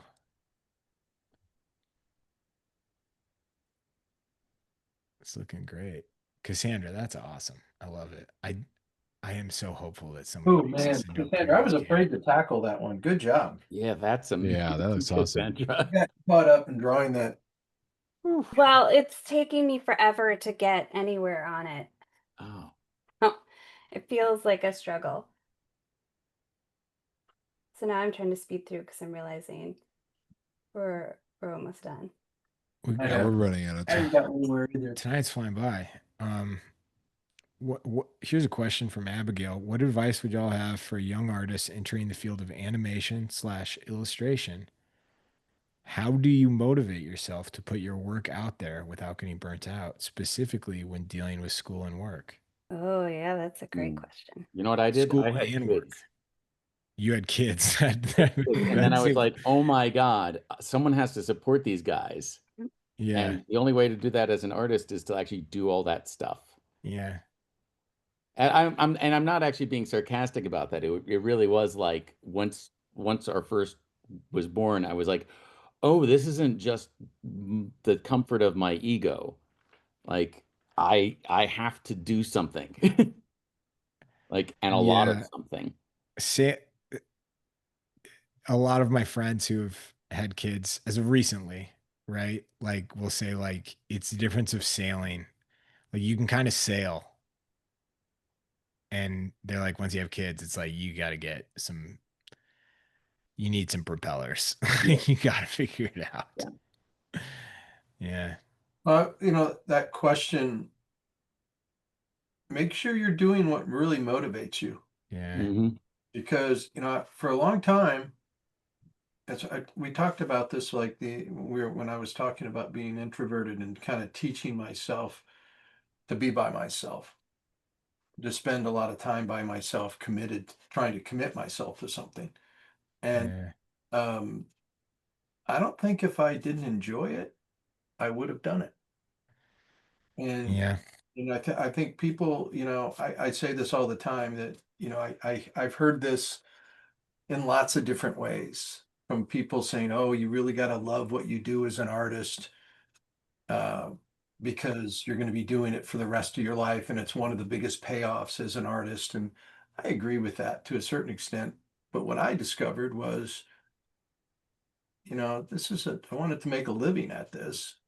And the people that I was, as an illustrator, the people I were competing with it, they worked really hard at it. And they did that because they loved it. They were kind of obsessed by it. And so if you want to work at that level, you kind of have to have some of that obsession. Yeah.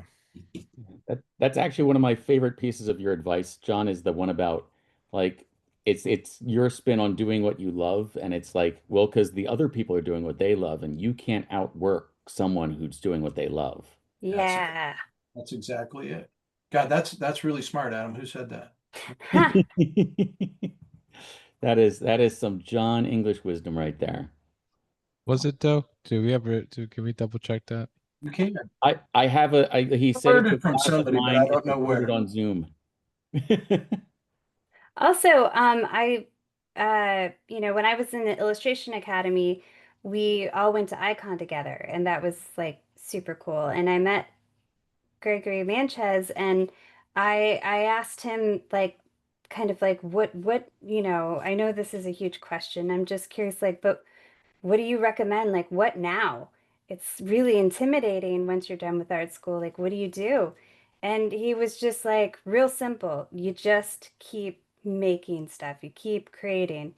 And he said there was a lot of people, he felt he was middle of the pack in school, and he just kept painting, kept creating, and he kept getting better, which gave him more opportunities. And there was people who were better than him, but they stopped creating, and so then they got out of the game. So, there was this aspect of just keep going, just keep making stuff and keep getting better. Because it's And not like you go to school and you peak and you're done. It's a kicking off point. and what happens too is like the more stuff you make, if you just do things for yourself, you're going to want them to have a home somewhere. Like you're going to want your work to live somewhere beyond where it lives with you, and that becomes its own motivation too. Mm-hmm. You like if you love what you're doing, and you think you've got good enough ideas that to make, you're going to want to find the part of the world that wants them as well. And you'll do that by sort of like seeking out like where you think you would be most appreciated. Look, it's like choosing your table in the lunchroom too, right? You're like, I want to make friends. So you look around and you see who's there and go like, all right, do I want to hang out with the Dungeons and Dragons kids? Do I want to hang out with the sports kids? Do I want to hang out with, you size up what your chances are and what where you're most likely to find what you're looking for. Yeah. That was a bad metaphor for someone who actually never found the right lunch table because I was busy drawing. Whatever. How many books have you illustrated? I'm sorry, I don't believe that. Well, I've been very fortunate as an artist to see lots of other artists and at a, to see a lot of really good artists. And like the common denominator was kind of their obsession. I mean, they really loved it, and uh, they found, you know, ways to enjoy things that maybe they didn't always love. I mean, it's like, well, I mean, like what we're doing right now. I like to draw. I mean, would I get up and make this picture for myself? Probably not. But I'm trying to find something that interests me. I'm trying to find a way. I always try to find a way. I mean, as an illustrator, you do, you want to be busy and you want it to be your life. You're going to have to do things that aren't your favorite things to do, to draw and paint. But you got to find a way to enjoy it.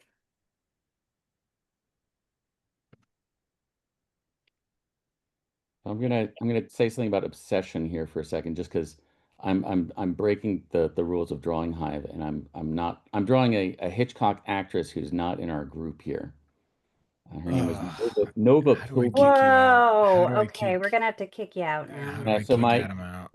my thesis advisor in grad school was this painter named Duncan Hanna, and one of the things he would do is he would paint old, like found photos, vintage photos, like that, to the point where it almost looked like he had like a childhood in England between the wars, which he didn't. He was from Minnesota, but he was so obsessed with like these eras and these, kind of visual language of it. But the other thing he loved were old film stills, and he got like super obsessed with this early Hitchcock actress named Nova Pilbeam. And he passed away a couple years ago. And when we were doing this, I suddenly was like, I should probably draw a Nova Pilbeam. Mhm. I don't, Her name's Nova Pilbeam. I mean, That's a great name. That's a wild name. Everybody start posting your work. Post it to Instagram. Use hashtag drawinghive260, hashtag drawinghive and at visual arts passage. Please post it. I'm already looking at the some of the images that are up. It's awesome. So please share your work. And I just want to remind, because we had a lot of new people tonight. This is all skill level. The people we have on the panel are experienced. And like that's the charm of this is you need to tap into all this information. So don't be intimidated at all. Like some of the people are that are tuning in and drawing, they're total beginners. Some of them are like, I mean, like knock your Professionals socks off. themselves. Yeah, like knock your sock. I mean, like some of our most consistent drawers with us are like, yeah, they have quite the careers on their own. But it's all skill levels. That's what makes this fun. I have all my drawings. I have all my drawings from all my drawing hive nights. It's a huge stack of art. I would love for that to happen. It would be terrifying. Visual Arts Passage would go out of business No, so it would fast. not. yeah, that would be such a great story of Timmy if you've been drawing this whole time and then after like 5 years, you just I never showed any Yeah. of it. Oh, that would be the Like coolest. they found it. They find it in his like. This is like centuries later. They find it in some Yeah. attic. right, you could be the Yeah. Henry Darger of Drawing Hive. Mhm. There you go. See, Oh, I like knew where I was somebody going with that. buys like a trunk from Yeah, my yeah. house, Right. like at my estate sale, and they're like, yeah, he never really did anything, but he did attend this drawing podcast every Thursday night. And they're like, oh my God, you found the next big name. There's just 1,200 drawings. Yeah, it's Drawing F 260, everybody. Start posting. We're going soon. Yeah, no, I've drawn one time. It's it's harder than it looks, guys. On the topic of developing skills though, John, you got a pretty exciting. I'm very excited. We usually only have like our big mentorship classes that are like 10 weeks long. They're super hands-on, and you're obviously getting a ton of coaching and like personalization. And it's rare that we pack that into like a workshop. But John's got an amazing oil painting workshop that is coming out. It starts August 25th. So this almost it will start as of tomorrow. It'll be this month, so the end of August. And I'm really excited. It's a 3 week long workshop. So it's one of our more affordable, like it's probably one of our lowest costing classes we've ever offered. And it's gonna be a real boot camp. Yeah. I'm What excited time for is it it. going to be at?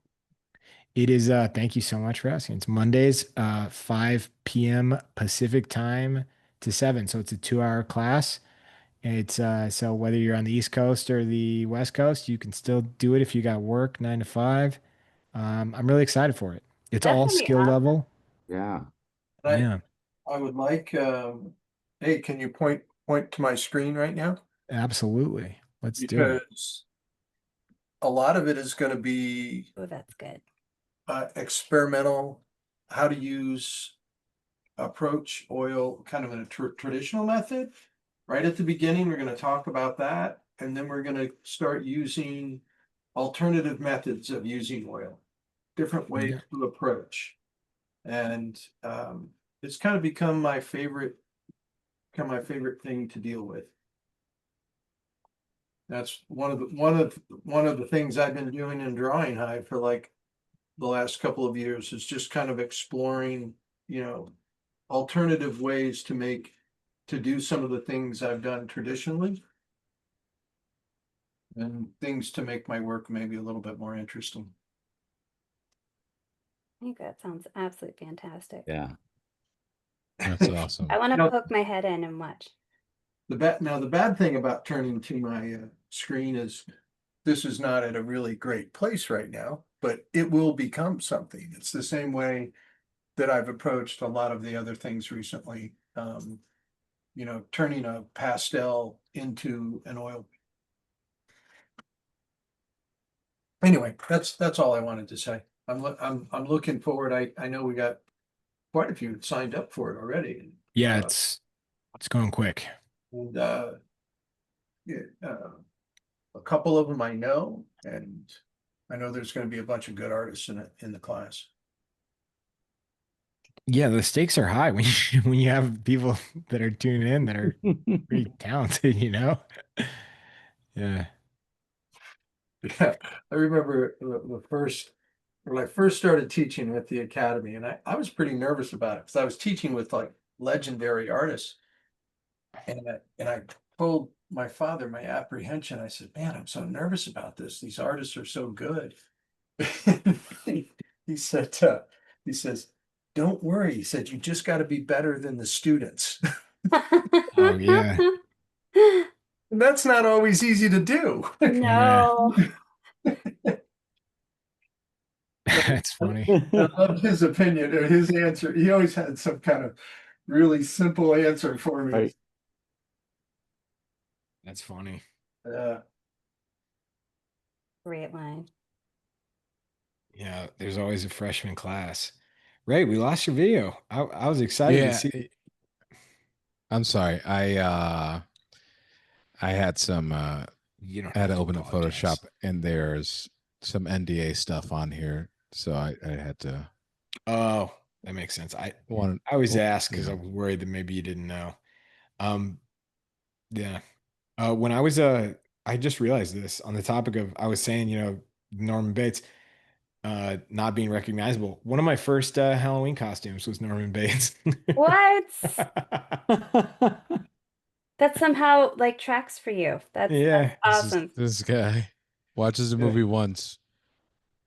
yeah. how did you come up with that? Was that like Oh, that's that so all on your own? that is so obviously a parent Yeah. costuming a child. Yeah. Wow. I had a John, I had a whole series of costumes that I clearly had nothing. People would be like, "What are you?" and be like, "I don't know." Damien. I don't know. Yeah, no, not a minion. I'd be like, I don't know, Miami Vice. I don't know what it is.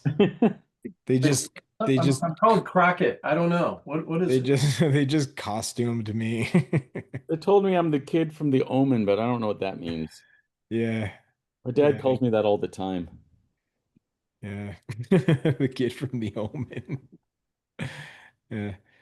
All right, everybody. We're heading to Instagram pretty soon. I just gotta get this share going. Some great stuff tonight. It's I very fun. believe it. Very fun. Oh my gosh.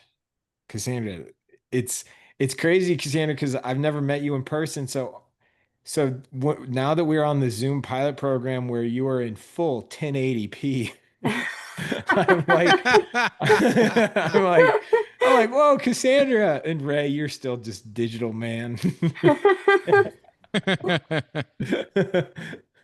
Yeah, but it's so cool. I love that image. That's awesome. I'm trying to get it in the color that is the time era. I'm trying to like not deviate from that. We qualified for this pilot program and they were like, it takes a month to activate. And I was like, this is pretty urgent, guys. We need it by Thursday. Wow. Uh, we'll see. Some awesome stuff. Check this out. Oh my gosh. Oh, I Yeah. Wow. know. I know. nice. Sally's Wow. back. Sally, that's Wow. awesome. Wow. That's fun. The The words are scary. That's great. Oh, that's so great, Chuck. Great. Nice stuff. Perfect song. Yes. Yeah. Oh my gosh. Now I'm gonna have that Awesome. song stuck in my head for a week. Amazing. Oh, that's so Oh, good. Wow, wow. Gary. Great, Gary. Don't apologize for Dang, the AJ, that's good. Whoa. I just want to tell everybody, always use the music. Don't apologize for the music. I just have to I turn it off. That's all. I loved that you had music, Yeah, Jack. use the music. It does better on Instagram when you use music, use it. Yeah. Ooh, wow. Ooh. Oh, wow. That's awesome. So Wow. good, Peter. Yeah. Beautiful. Did you see that he got highlighted Wow. by Gene Wilder's Instagram page? You know what's funny, Cassandra? I have a rapport with the Gene Wilder Foundation. What? Yeah. Yeah. Because they asked to use an image of John's that was drawn. And John, sorry. I was like, you know, eat your heart out. Go ahead.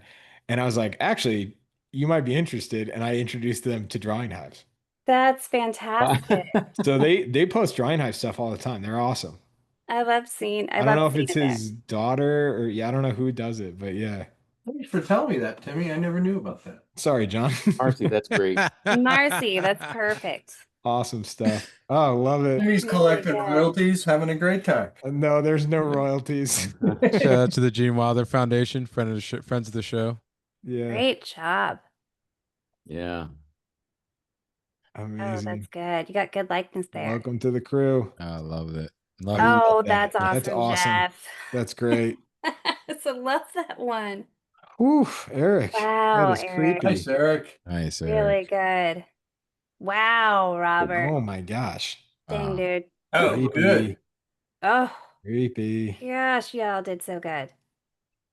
Oh, wow, I love that you Oh did my that, goodness. Gary. Nice. Jeez. Dang. Oh my gosh, Oh, that's beautiful. Love it. Oh my gosh, that's Chuck, fun. that is Wow. so So cool. so That is clever. so cool. Nice. Wow. Nice, AJ. Yeah. I really thought about that when I was looking at that Jimmy Stewart in the camera. Yeah. And Beautifully drawn. Great Yeah. job. It is a tricky expression. You Yeah. did a great job. I was thinking Gary's probably going to draw this. Yeah, I was like, yeah, Gary's gonna do this, so I'm not gonna do it. Do something Wait, wait, so you like put out a Gary decoy? else. You took the bait. He took the bait, so you do the other one? That's awesome. Yeah, Gary decoy. He fell for Oh, it. nice, Luna, Luna. that's so fun. That's amazing, Luna. Yes. Whoa. That's Nice, That's cool. Luna. awesome. Love it. Wow. Very Beautiful. cool. I love all the birds on the wire there. Whoa. Dang. Gosh, That Devin, is Wow. awesome. any episode that Devin Ouch. tunes in is a Guys. special episode. What? Look at that. Awesome. Really good. Love it. Oh, Nice. that's great, Oh, Nicole. wow, Nicole. Oh, that's Oh, cool, Randy. Randy. Still no Pringles can, which I'm hoping. This is the equivalent of me, like when a truck goes by and you do the horn thing. This is my version of that. Great job. Awesome. Yeah. Oh, that's great. Wow, That's so Nicole. fun. Amazing. Love it, Karen. Yeah. Really nice. Mm. Ah, man. Everyone's doing so good. Yeah. Great job. Whoa. Wow.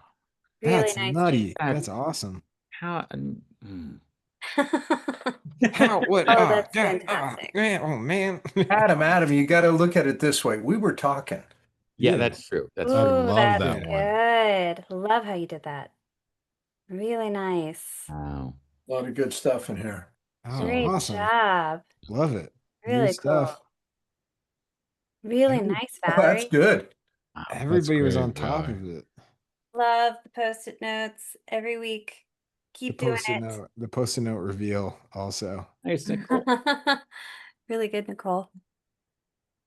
Awesome. job, Felicity. Felicity. Gosh, Felicity. That's- Wow, that's Felicity. amazing. Jeez. That's nice. Yes, It's very always nice. there's always a theme. It's staged. It's awesome. You got the lens right there.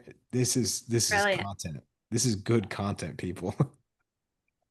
Great job, Terry. Yeah. You got them all. That's awesome. Oh my Oh, God. Oh, that's That's awesome. awesome. Scream Wow. Queen. Wow. Nice. Oh man, great drawing in that piece. Man, Mhm. really like it. Yeah, Oh, that's really nice. I love it. This is- Awesome. Good that's stuff. great. Yeah. Killer, welcome to the crew. Really nice job. Yes. That's awesome.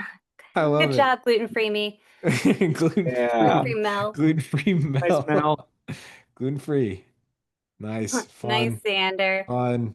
Nice. That's great, Xander. Ah, yes. Gotta zoom out. Dude. Continues. It's just getting bigger and bigger. I don't. I love it. It, Keep going with Bosch. Keep just going like with Bosch. what is happening? Fun. Awesome. Good stuff. Great job. Fantastic. Wow. That's really good, Rebecca. That is. Oh my gosh, I Oh, love that's that. so That's a good. great Love one. it. So good. Wow. Killer Is color.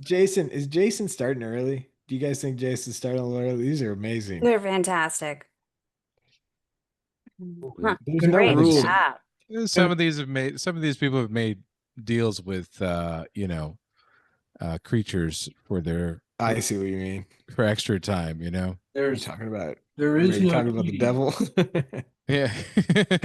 I really like that one. Yeah, Yeah, it was really nice. Great good job, stuff. Karen. Amazing. Oh, A lot that's of Robert Johnson fantastic. fans in the audience. Yeah. Really nice. You're at Oh the man. crossroads. Man, Jeff, you got so much. Yes. Drawing So good. larger than normal. Oh, fun. Oh, that's Oh. great. Love it. Wow, that's Welcome awesome. to the crew. I try to follow everybody that joins. Great job. Oh, that's eerie. Yeah. You did a good job with Yeah, that one. you did a really good job. Hiding Love underneath the it. pile of Really nice, Jen. Oh man. That's great. Spark doodly. Love it, Spark Doodly. Always. Doodly. Love the Doodly. tile. The tile. Yeah. Great job. Way to get up to all of them. Amazing. So good. I love it. Oof. So tilt of the That's head. great. Everyone really captured that head Wow. tilt. Good Awesome. job. Wow. Hey, that was a great one to end on. I'm Really not is. bitter. I'm not bitter at all that nobody took the bait on my art Pringle can? direction on my Pringle can. But no, that was a really fun night. We will be back next week. Maybe Naked Gun. I don't know. Maybe. Mm-hmm, I don't know. Maybe not. But that was fun. If you are interested in painting, definitely check out John's oil painting class. Link is in the chat. That was so much fun. Ray, John, Adam, Cassandra. Thank you, everybody. Thanks, everyone. Thank Thanks, you. everyone. Fun with you. See you next week. Bye.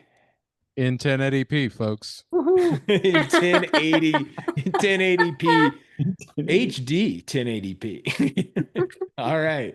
Bye. Bye.